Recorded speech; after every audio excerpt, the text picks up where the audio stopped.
नमस्कार दोस्तों, मेरे यूट्यूब चैनल ज्ञान का समाचार में आप सभी का बहुत बहुत स्वागत है।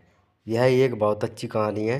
मैं आपको इस वीडियो में बताऊंगा। आप मेरे साथ वीडियो को लास्ट तक ज़रूर देखें और वीडियो अच्छी लगे तो वीडियो को लाइक शेयर करके चैनल को सब्सक्राइब ज़रूर कर लें। तो चलिए वीडियो को शुरू करते हैं। कबूतर की कहानियाँ, सबसे महान नाविक पक्षी के बारे में कहानियाँ। एक बार की बात है, एक बरगद के पेड़ पर कबूतरों का झुंड रहता था। एक सुबह वे सभी भोजन की तलाश में निकले। उन्हें अचानक ज़मीन पर ढेर सारा अनाज पड़ा मिला और वे खाने बैठ गए। उन्हें एहसास नहीं हुआ कि यह एक जाल था और वे इसके झांसे में आ गए। वे जल्द ही एक शिकारी द्वारा बिछाए गए जाल में फंस गए। कबूतरों को पता था कि उनका अंत निकट है, लेकिन झुंड के नेता ने उन्हें एक साथ उड़ने के लिए एकजुट प्रयास करने के लिए प्रोत्साहित किया। जल्द ही उन्होंने एक साथ अपने पंख फड़फड़ाना शुरू कर दिया और जाल को उठाना शुरू कर दिया। जल्द ही वे सभी जाल के साथ उड़ गए और शिकारी निराशा में घूरने के अलावा कुछ नहीं कर सका। कुछ देर तक उड़ान भरने के बाद वे एक शहर में पहुंचे, जहां एक चूहे का राजा रहता था। यह चूहे का राजा नेता कबूतर का दोस्त था और उसने जाल काटने में मदद के लिए अपने लोगों को बुलाने का फैसला किया। वे जल्द ही ऐसा करने में सफल हो गए और कबूतरों को आज़ाद कर दिया गया। एक बार एक पेड़ पर कबूतरों का एक जोड़ा रहता था। वे पति पत्नी थे और अपना दिन भोजन की तलाश में गपशप करते हुए और मौज मस्ती करते हुए बताते थे। एक दिन पति भोजन की तलाश में गया था। बारिश शुरू हो गई थी और पत्नी चिंतित थी। अचानक उसने एक पक्षी पकड़ने वाले को पिंजरे के साथ देखा। वह अपने पति को इस पिंजरे के अंदर देखकर चौंक गई। कबूतर की पत्नी ने पक्षी पकड़ने वाले का ध्यान भटकाकर अपने पति को बचाने की कोशिश की, लेकिन यह सब व्यर्थ था।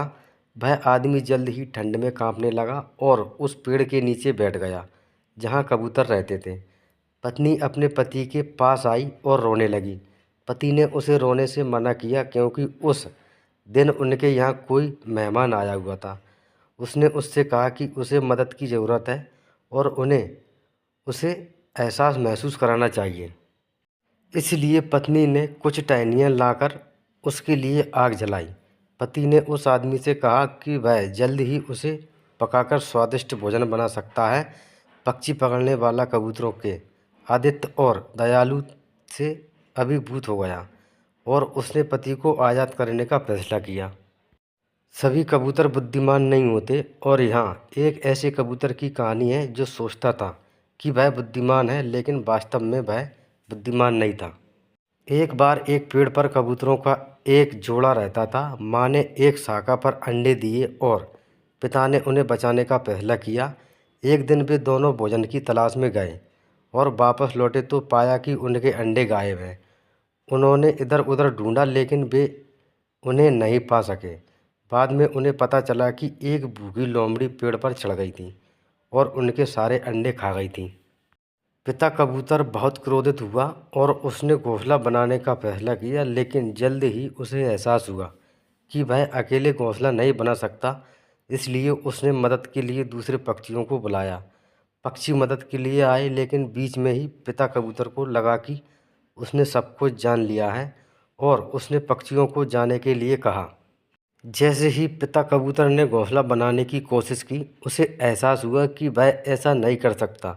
उसने फिर से पक्षियों को बुलाया और फिर से वही हुआ।